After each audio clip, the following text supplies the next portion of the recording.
Last week, the Albuquerque Journal came under fire from local and national political leaders, journalism organizations, and Latino advocacy groups for a cartoon the paper published on its editorial page. The cartoon depicted a white couple being robbed by Latinos, one in an MS-13 jacket and a terrorist with a suicide vest. The man in the cartoon being robbed says, "Now, honey, I believe they prefer to be called dreamers or future Democrats." We invited the editorial staff of the Albuquerque Journal to join us for an interview, but they did not respond. And the cartoonist in question, Sean Delonis, is not from New Mexico. We wanted to talk this week about the role of political cartoonists in debates over important issues like immigration. So producer Sarah Gustavus reached out to local cartoonist Ricardo Catay, who covers a range of national issues in his cartoons. Ricardo Catay, thanks for stopping by this week. It's great to be here. You are a cartoonist. You've been doing this work for a long time. What's your reaction to the cartoon printed in the Albuquerque Journal? I guess just like everybody else, the initial shock and then anger. And for most people, I guess they stuck with anger. But for me as a cartoonist, I was actually, after anger, I was amazed that this guy put out a cartoon like that. As a cartoonist, I try to avoid doing stuff like that because I draw a native cartoon daily in the Santa Fe New Mexican, and so I've told people I could easily offend a lot of people with my cartoon, with some of my viewpoints, but I hold back a little bit because as a cartoonist, you want a cartoon to be if you want to get a point across, you want to try to get your cartoon to be a talking point and not anger people like this cartoon did. And yeah. So I was amazed that he went that route. So you think he crossed a line?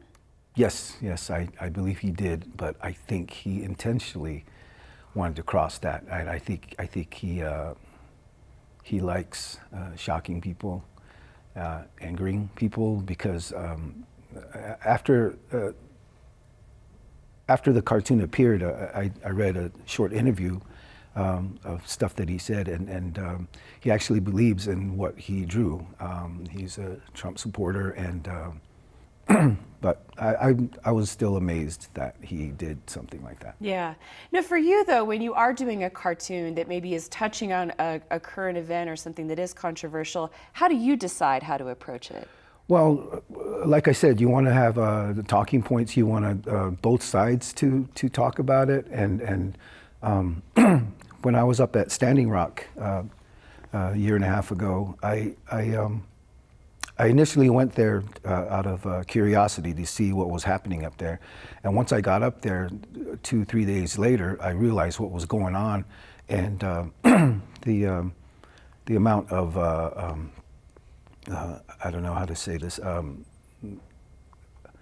what they were up against, this corporation, and even the oncoming administration. I thought, I decided to draw cartoons that depicted, first of all, what was happening there. So I had to be true to that, and at the same time, make it into a cartoon that people would talk about. Like when they brought out the guns, I drew a cartoon with one of the security guards aiming the gun, but there's a little girl putting a feather in the muzzle of the rifle, and that goes back to that old photo of the Vietnam photo of the girl putting the flower in the muzzle. And so it was kind of like that, but it was one of my most thought-provoking cartoon. And so you want to do that. You want people to talk. You want to get their attention, and that was my intent. Yeah, you use a lot of humor in your cartoons. You have these regular characters, and you're kind of playing off of current events and also the past, the history of Native Americans and the U.S. government, treaties broken, important issues. How do you use humor in those scenarios? Oh, well, that's pretty hard to do because a lot of my cartoons, we talk about the smallpox, invested blankets, scalping, even quartering. I don't feature them in the cartoons, but every once in a while they appear, and it's kind of difficult to come up with stuff. In fact, one of my friends who he challenges me a lot. And so the last challenge he gave me was quartering, where they, tear the limbs off of you. And so he, the way we judge these is if the cartoon actually runs it, if the newspaper actually runs that cartoon. And so with quartering, I had to really think about it. And so I drew this cartoon of this cowboy, and he's about to get his arms ripped off, and he's tied between two horses. And these natives are going through his camp. And so one of them is taking out a book from his backpack, and he says, what a coincidence, he's reading A Farewell to Arms. And so there's a little bit of wordplay there, and at the same time, that's actually happening. And so the punchline actually takes away from the violence of what's about to happen. And I don't know, it's a trick, I guess. Do you think that gives people just a chance to think? Yeah. A chance to have a dialogue? Yeah, I just want to get these points, like I said, on the table so that people start talking about it, or at least thinking about it, that this stuff actually happened. So a lot of times I really have to think about how I'm going to approach this subject or that subject. But then there's some that are easy. When I was up at the pipeline, I believed in what was going on, and I wanted to just get my point straight across, and it was much easier there because it was actually happening and I was there. And so there was really no room for argument, because I was there experiencing it. And if someone wanted to argue, well, I would just say, well, come out here and see for yourself, so. And do you have some cartoons that kind of you spend a lot of time thinking about, and some that you do more quickly? What's your process like? I guess like with the Entrada, the Santa Fe, with the that going on, and one of my friends getting arrested,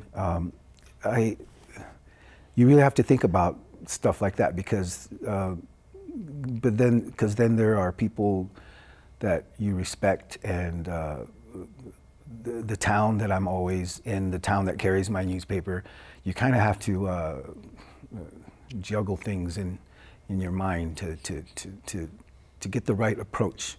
And but I'm Pueblo through and through, and I know the history, and I just want to make sure people know the history of what happened, and that it wasn't a peaceful Entrada. It was pretty violent, and so that's what we're actually trying to get across. And so my cartoons point to that fact. Yeah. Has anyone ever complained about your cartoons? Oh yeah, yeah.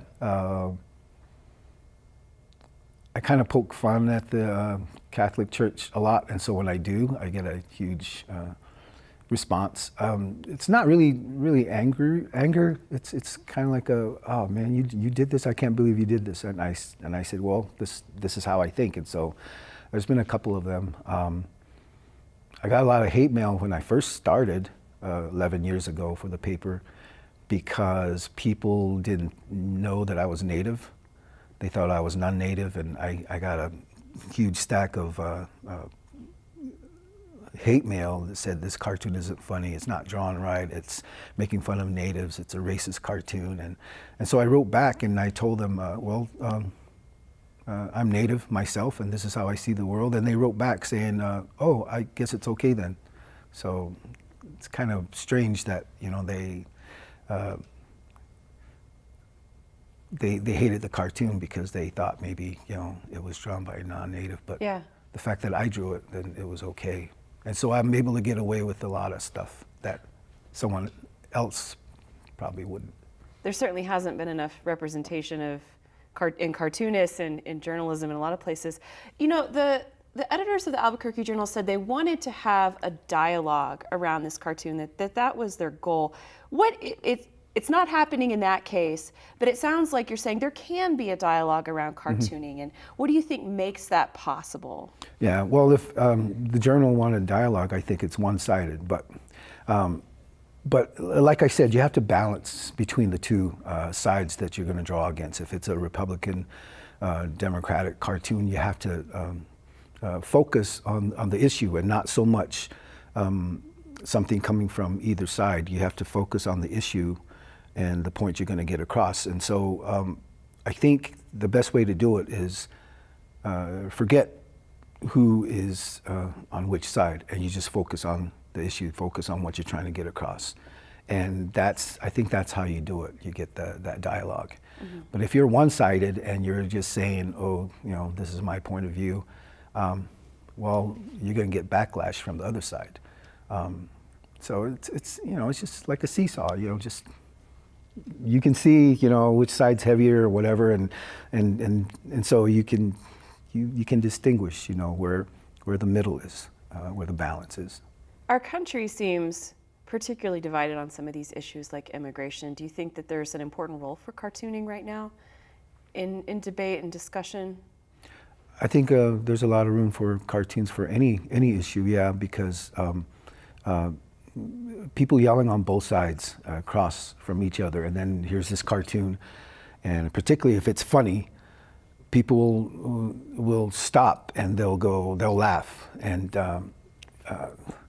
when you laugh, any hate or anger disappears for that moment, and you're like actually looking at this, and hopefully that cartoon has a message that hopefully sways one or the other, towards what that cartoon's saying. And so I think cartoons are very, very important. They always have been, and it certainly gets my point across. And I'm happy that I'm able to do this because it's a unique format for me to get these especially Native issues on the table. Yeah.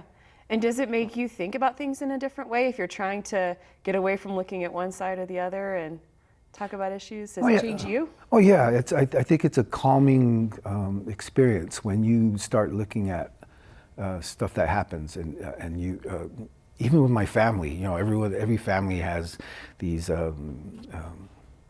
little fights or these arguments, but then I look at it differently now because I see the humor in everything now, and like I said, it's almost a calming experience when stuff like this happens. Nothing that Donald Trump does anymore surprises me, but I'm expecting him to do a certain thing, and so it's really cool that this guy is giving us so much material. And so almost every day I'll draw a cartoon and I post it on Facebook, and so